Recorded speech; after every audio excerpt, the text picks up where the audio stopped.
Venezuela's crisis can be traced back to Chavez, who was elected in 1998 on a promise to share the country's oil wealth with the poor. After his election as president in 1998, Hugo Chavez pursued an increasingly aggressive socialist agenda, one that continued under his 2013 successor, Nicolas Maduro. Chavez nationalized foreign oil fields, along with other significant portions of the economy, and diverted investment funds from PDVSA, the state-owned oil company, into vastly expanded social spending. As part of his ultra-socialist political and economic agenda, then-President Hugo Chavez began massive spending on government-funded programs. However, these programs were funded by incurring tremendous amounts of debt and from crude oil revenues. Slum dwellers were housed in new tower block apartments, deliberately sited in well-to-do areas, and Chavez gave away $783 billion in welfare handouts, increasing the national debt fivefold. But the collapse of oil prices has now triggered a total economic meltdown. He relied heavily on oil revenues to fund his 21st-century socialism agenda, importing goods and selling them at subsidized prices to make things more affordable. Crude oil accounts for 95% of all Venezuelan exports. But when oil prices collapsed around 2014, Venezuela had little savings to fall back on. Since then, the government has cut imports and used its small reserves to pay its foreign debt and avoid default. This has turned into a crisis, with shortages in everything from medicine to food. When the global price was high between 2005 and 2014, oil revenues were recycled into welfare programs and house building for the poor. The results were spectacular. Unemployment and poverty rates halved and infant mortality sank. The performance won praise from socialists around the world. Not long after, global oil prices crashed, wiping out government revenues and sending the state budget deep into deficit. In response, Maduro pressed the accelerator on the country's journey to economic destruction, ordering the government to simply print money to pay workers and to continue the distribution of welfare. Unfortunately, Venezuela's heavy, sour crude oil was unusually hard to get out of the ground. Continual investment was needed to keep it flowing. So was the expertise of the banished foreign owners and the PDVSA engineers Chavez had purged for opposing this scheme. Production plunged. The only thing that kept Venezuela from disaster was a decade-long oil boom that offset falling production with rising prices. At the same time, years of excessive regulations have discouraged local production, leaving Venezuela even more dependent on imports. Venezuela officially entered hyperinflation at the end of 2016 and has now endured one of the longest runs of warp-speed price rises in the world, according to Steve Hanke, a professor of applied economics at Johns Hopkins University and one of the world's leading experts on the phenomenon. Hanke has logged 58 historical episodes of hyperinflation around the world and says Venezuela's is the fourth longest, though nearer the median for rate of price rises. That does not mean an end is in sight. The longest episode Hanke has recorded, in Nicaragua about 3 decades ago, lasted nearly 5 years. According to the IMF, in 2016 alone, economic output fell by 16.5%.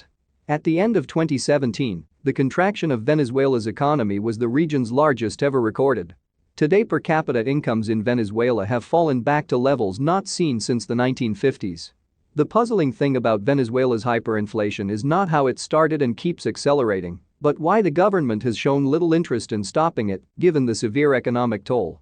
While Maduro has announced the creation of a new oil-backed cryptocurrency, the Petro, his motivation appears to be avoiding U.S. sanctions and getting upfront cash on future oil deliveries, rather than providing a currency that maintains its value. Hyperinflation is the term used to describe prices spiraling out of control, accompanied by plunging currency values, leading consumers to require wheelbarrows full of money to buy everyday essentials. In theory, prices should always fluctuate depending on supply and demand. Inflation is the term for rising prices, while deflation describes prices falling. Hyperinflation occurs when prices rise so wildly as to render the concept of inflation absurd. The problem comes when the supply of paper money in an economy outstrips demand for goods and services, causing the value of the currency to fall. This occurs when governments create new money to finance spending above their income from taxation. Hyperinflation occurs because the government wants to spend much more money than it is collecting in taxes, so much more that no one is willing to lend it the money to cover the deficit. Instead, the government uses the central bank to finance the deficit. That puts more money in the economy, but since it's chasing the same number of goods and services, prices rise to soak up all the extra cash. Unless the government manages to close its budget deficit, it must print even more money to buy the same amount of stuff. The term hyperinflation is often bandied about, but it's actually quite rare and only happens when monthly inflation exceeds 50% for more than 30 consecutive days. That's exactly what happened in Venezuela starting in 2016.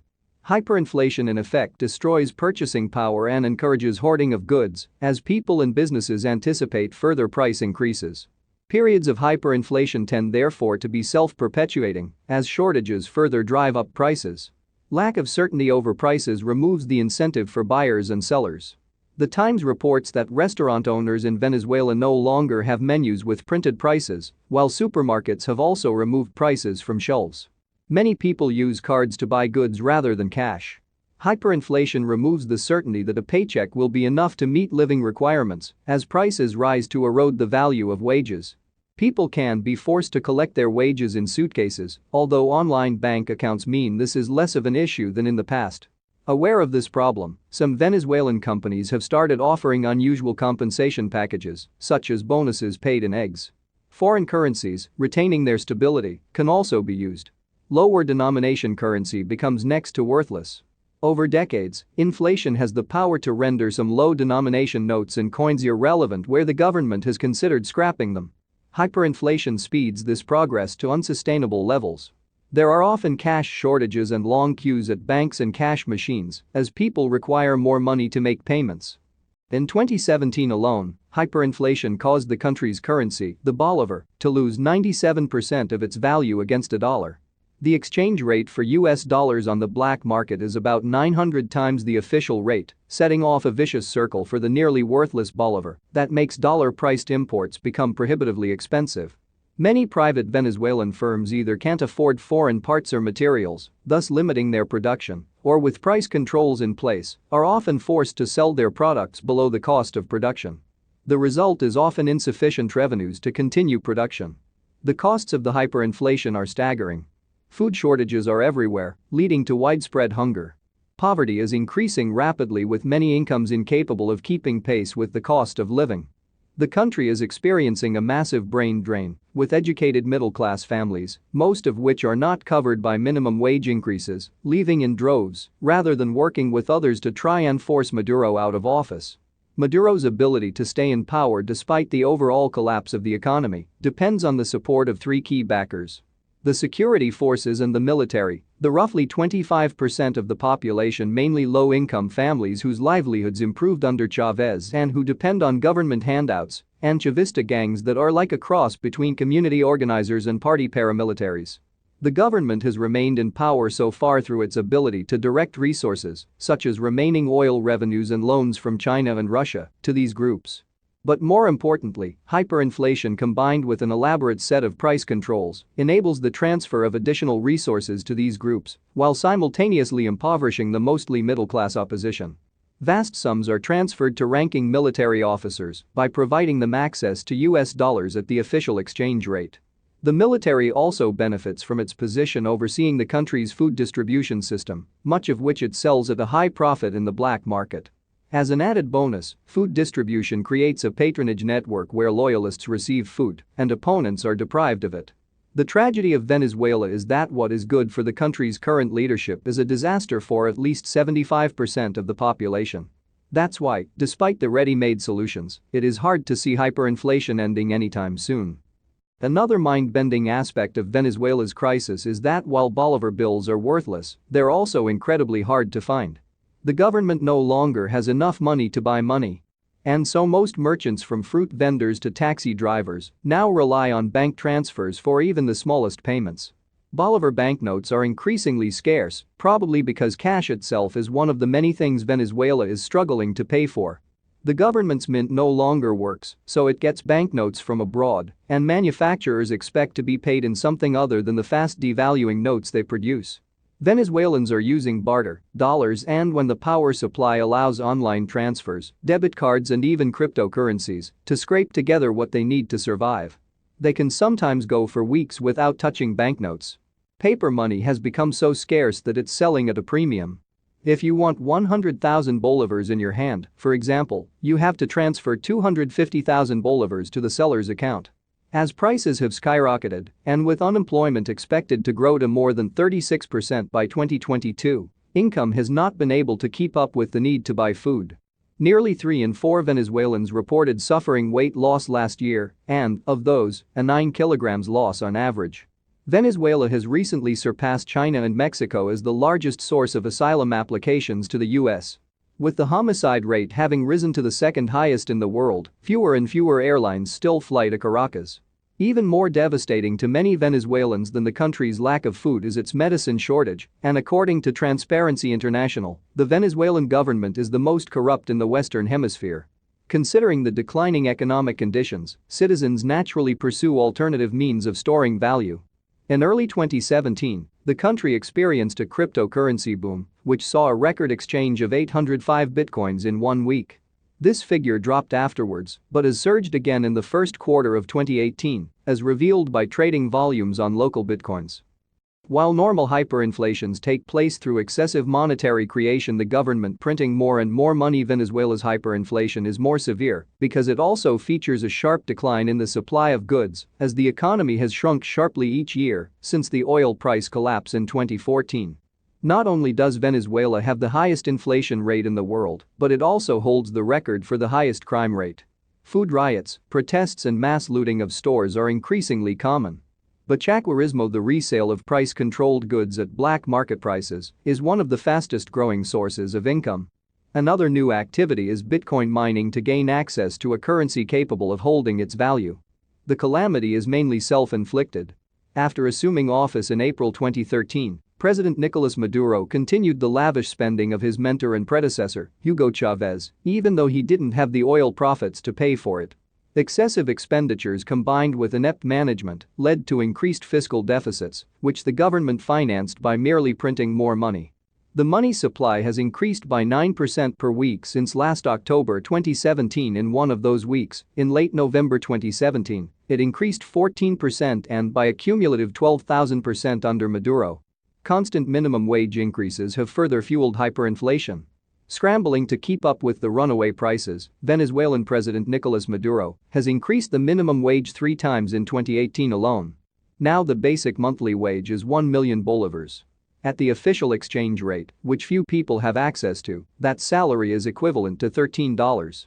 But on the black market, where most people are forced to exchange their money, it's less than $2. Venezuela's currency has become so worthless that it makes more sense to turn colorful bolivar bills into a purse than to spend them on a purse or anything else. Venezuelan money is folded into strands that will be used to make handbags in Cúcuta, Colombia. As Venezuela's bolivar has lost its value, artisans say it's worth more as a raw material than as a currency. Venezuela's economic collapse has been so deep and dramatic that it plays out in ways that defy the imagination. The central bank has quit publishing most economic data, but Venezuela's Congress says annual inflation hit 24,600% in May 2018. While goods in dollar terms are cheap in Venezuela, those earning bolivars can no longer afford the basics. To feed a family of 5 for a month costs 20 times the monthly minimum wage, according to the Center for Labor Research and Analysis, CENDA, a Caracas-based non-profit. The crisis is forcing millions of people to flee the country, often to neighboring Colombia, in order to escape hunger and get their hands on any currency other than the bolivar. In Cúcuta, more than 20,000 Venezuelans cross the border every day, some leaving for good and some just hoping to earn a few pesos. A 45-year-old orthopedist from Caracas has spent the last 3 months prowling the international bridge doing odd jobs. On a recent weekday, he was trying to convince Venezuelan women to sell their hair to Colombian wig makers. On a good day, he makes about 50,000 Colombian pesos in commission, or about $18 a fortune if he takes it across the river to San Cristobal, Venezuela. Just a few yards from where the artisans were busy working, several hundred Venezuelans had started lining up at 3 a.m. to receive transfers at a Western Union. A merchant and retired Venezuelan military official said that each month he travels 3 hours and then waits all day in line to receive the equivalent of $400 from relatives in Europe. At the equivalent of Western Union across the border in Venezuela, that money would be paid at the official rate of 80,000 bolivars to the dollar. That means he saves the equivalent of $347 in the exchange rate differential just by stepping into Colombia. Maduro has blamed shadowy forces and economic warfare for his nation's troubles. In his telling, websites like Dollarization, which publish the black market bolivar-dollar exchange rate, are undermining the currency. And he blames the lack of physical bills on mafias that are hoarding and hiding bolivars. The reason the bills are prevalent in Colombia and along the Venezuelan border but harder to find in Venezuela's interior is a product of market forces. As Venezuelans leave their country, they often exchange their savings in Colombia for pesos or other currency to continue their journey. Merchants along the border then use bolivars to buy Venezuelan toothpaste, mayonnaise, gasoline and other price-controlled goods that can be resold at massive markups in Colombia. While the administration can't afford to print or import physical bills, it's creating electronic money, a trait seen nowhere else in the world. In 2017 alone, Venezuela's monetary base, a combination of all the physical and electronic money in circulation, have increased 6,222%, according to central bank figures. And over the last 3 years it has increased a staggering 50,000%. By comparison, the United States M2 money supply, a broad measure of money in circulation, increased 3.7% in 2017. In that sense, Venezuelan authorities don't need economic warfare or other bogeymen to explain the economic pain. With the acceleration of inflation, the Banco Central de Venezuela, BCV, became an unreliable source of inflation data. Indeed, in December 2014, the BCV stopped reporting inflation statistics on a regular basis.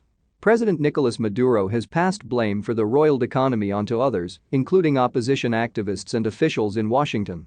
At a campaign rally in May 2018, he blamed hyperinflation on criminal mafias. Venezuela has maintained its famous fuel subsidies that have long made it the cheapest place to buy gas in the world. For decades, a tank of 91-octane fuel has cost less than a bottle of soda. Even in an oil-rich nation, that low retail price covers less than 5% of the cost of production, and the government has to make up the rest.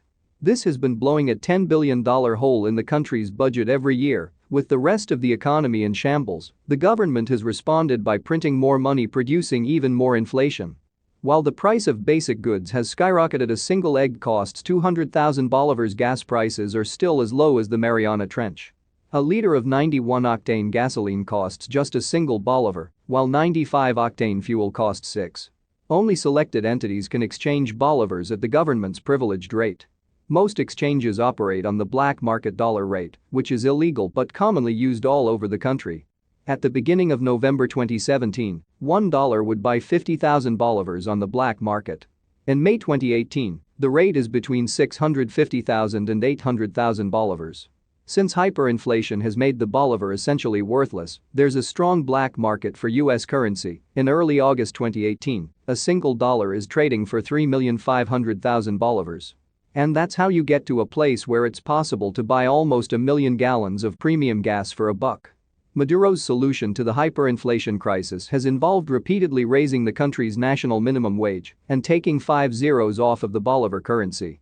Yet despite dozens of wage increases, many people's monthly salary still equates to just a couple of dollars a month as inflation continues to spiral out of control. Raise and repeat a few times, and the inflation rate starts running into many zeros.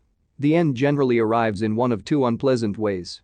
The government decides to stop the madness and implement a strenuous reform program, or the currency becomes so utterly devalued that churning out more of it is pointless. By the end of its hyperinflation, Zimbabwe was printing banknotes that ran into the trillions. Payment for even the cheapest of goods and services would require unwieldy piles of banknotes, and there simply are not enough of those in circulation. While formal businesses in cities can get by on bank transfers and debit cards, such operations are largely out of the question in rural areas. The Economist said that the central bank has not printed bills fast enough to keep up with inflation, and now the denominated money hasn't solved the problem. Unlike in 1920s Germany, people in today's Venezuela are not carrying wheelbarrows of cash to buy groceries.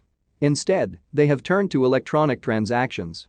But 40% of Venezuelans do not have bank accounts, while others are unwilling to use credit cards or bitcoins to pay for smaller items, so bartering has become common. So, in Venezuela in the meantime, people, especially from rural areas, prefers to be paid in food instead of money. A haircut in Venezuela cost bolivar 1 million, and the hairdressers prefer to receive food instead of money. The President Maduro was re-elected to a fresh 6-year term in May 2018, blames spiraling consumer prices and constant shortages of food and medicine on an economic war led by the opposition and Washington. Faced with nearly incomprehensible inflation, Venezuelan officials thought they had a solution. They changed the color of the banknotes and increased their denomination. Then they said they would lop off 3 zeros. And when that didn't seem enough, they announced they would cut off 2 more. But the problem isn't to do with the zeros, but rather with the cause.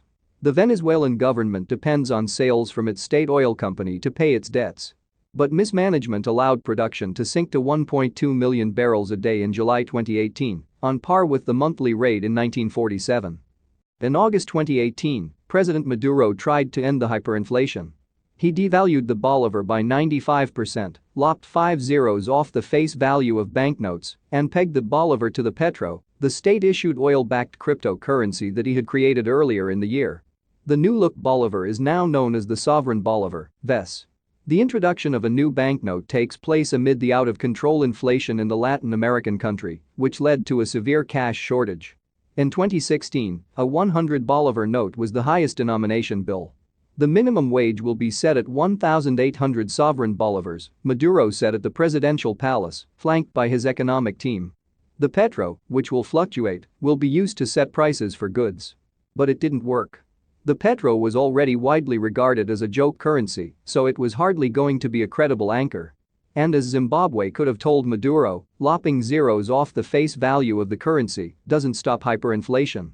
Unless there is drastic monetary and fiscal reform, hyperinflation simply continues from the new base.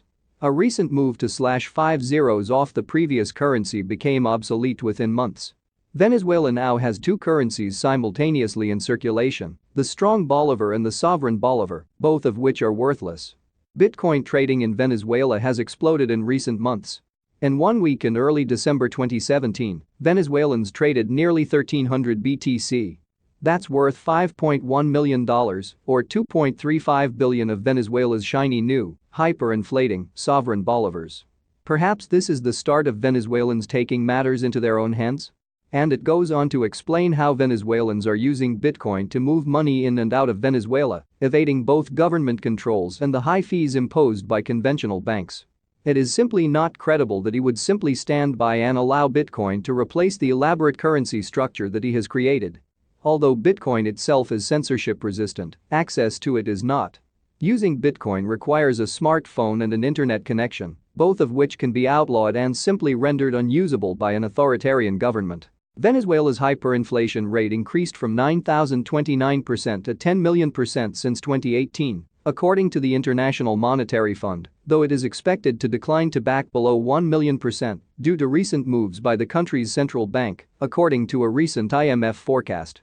The opposition-led National Assembly calculated the inflation rate from May 2018 to May 2019 at 815,194%. Maduro's government's answer to the crisis, which has escalated since his mentor's death, has been simply to print more money. Venezuela now prints 4 times more cash than it collects from sales and all taxes, including VAT and income tax. Oil, power, water and telecommunications utilities were stacked with cronies and had not been properly maintained. There are constant blackouts and disruptions. When the currency crashed and the government tried to prop it up by printing money, inflation exploded. Nothing has a fixed price because hyperinflation means the cost of an item can change within hours. For people on the minimum wage, something that was affordable in the morning may be out of reach by the afternoon. The cost of food, medicine and basic needs is extremely high. In a country where the current minimum monthly income is about $5, the cost of 2.2 pounds of flour or rice can swallow a quarter of average earnings. And a box of 30 pills of acetaminophen can cost as much as $10. Venezuela's rampant inflation, which helped sink the country into deep poverty in recent years, is now also squeezing the growing number of people who get by on the remittances sent by relatives living abroad. What once provided a lifeline, and even extra spending money, now can scarcely cover the basics in a country in the midst of economic collapse. Venezuelans have increasingly been relying on dollars from abroad as the country's economic system spirals. Almost a third of the country's families depend on remittances to survive, according to the latest data from Caracas pollster data analysis, up from just 5.2% in 2017. Hyperinflation and shortages of basic necessities, including medicine, have sent roughly 4 million citizens fleeing the country, according to the latest figures from the United Nations. Many of them are then sending funds home to desperate family members. But the values of those remittances have plummeted. Between June 2018 and June 2019, the cost of living in dollars has risen 545%. As a result, living in Venezuela these days can be as expensive as or more so than in the US. A jar of peanut butter that costs about $5 in the US is sold for $15 in the oil country. The printing of bolivars to finance a massive budget deficit fueled six-digit inflation and destroyed the local currency. Attempts to relaunch the currency by cutting off zeros and printing new bills failed on multiple occasions after just months. With Nicolas Maduro's government teetering economically and politically, authorities have looked the other way at the adoption of the US greenback as an accepted form of payment. Dollar bills are seen both in street markets and fancy restaurants, while foreign credit cards are widely accepted. Until recently, using foreign money was a crime the government enthusiastically threatened to prosecute. After the ruling socialists established currency controls back in 2003, they began patrolling for transactions that ran afoul of their Kafkaesque rules about money. Plain-clothed inspectors ran stings and raided businesses. The government's policy has shown signs of working, albeit at the cost of further strangling an economy that's been atrophying for years. The annual inflation rate tumbled to 34,900% from 224,900% at the end of 2018. According to Bloomberg's Café con Leche index. But still, it hasn't slowed inflation as much as the rate of the bolivars declines. While you can find many expensive imported goods straight from the US these days, local industry has been decimated. A chocolate bar made in Venezuela can cost twice as much as one imported from the US a couple of years ago. Eating imported chocolate was a luxury. In a country where salaries can pay as little as $4 a month, dollars are increasingly crucial. The average amount that a family receives in remittances has almost doubled to $110 per month in 2018, and total flows may reach $3 billion in 2019, according to data analysis. But that won't get very far. The monthly price for a basket of goods needed to support a family of 5 was some $200 in June 2019, according to the Caracas research group CENDA. It took inflation hitting 6 digits and widespread hunger for the regime to finally begin dismantling the complicated mess of controls. Now the authorities don't blink when they see dollars bandied about. Their government is too broke and too dysfunctional to try to dictate the terms of commerce anymore. Their 21st century socialism has given way to savage capitalism. It was the Great Blackout, when most of Venezuela was without power and a functioning banking system, that accelerated the de facto dollarization of the economy. In the darkness, toting around hard currency was the only way you could be certain you'd manage to do any form of shopping. Once the lights finally and mercifully came back on, some stores and restaurants kept displaying prices in dollars. Now at the specialty shops that have been popping up in eastern Caracas, offering everything from Fruit Loops to homemade cookies to bottles of Budweiser, the clerks will tell you they'll gladly accept an electronic transfer via Zelle or PayPal if you don't have the cash. Venezuela is releasing new banknotes for the second time in less than a year, the central bank said on June 12, 2019, after hyperinflation eroded the effects of an August 2018 monetary overhaul meant to improve availability of cash. Following the 2018 overhaul, the highest denomination notes were 500 bolivars, which now would not be enough to buy a piece of candy. Inflation in May 2019 reached 815,000% after peaking earlier this year above 1.7%, according to the opposition-run Congress. Venezuela's president, Nicolas Maduro, in 2018 cut 5 zeros off the currency and prices. The move was supposed to ease shortages of cash that pushed most of the economy toward debit and credit card operations and put heavy strain on digital commerce platforms. Banknotes of 10,000, 20,000 and 50,000 bolivar denominations will begin circulating on June 13, 2019, to make the payment system more efficient and facilitate commercial transactions, the central bank said in statement. The largest of those banknotes, equivalent to about US $8, is more than the minimum wage of 40,000 bolivars a month. Six-digit inflation has rendered paper money mostly useless in Venezuela. Consumers generally pay with plastic or electronic transfers despite unreliable banking systems and increasingly rely on US dollars or other hard currency. Still, many services like public transportation and regulated goods like gasoline require paying in cash with bolivars.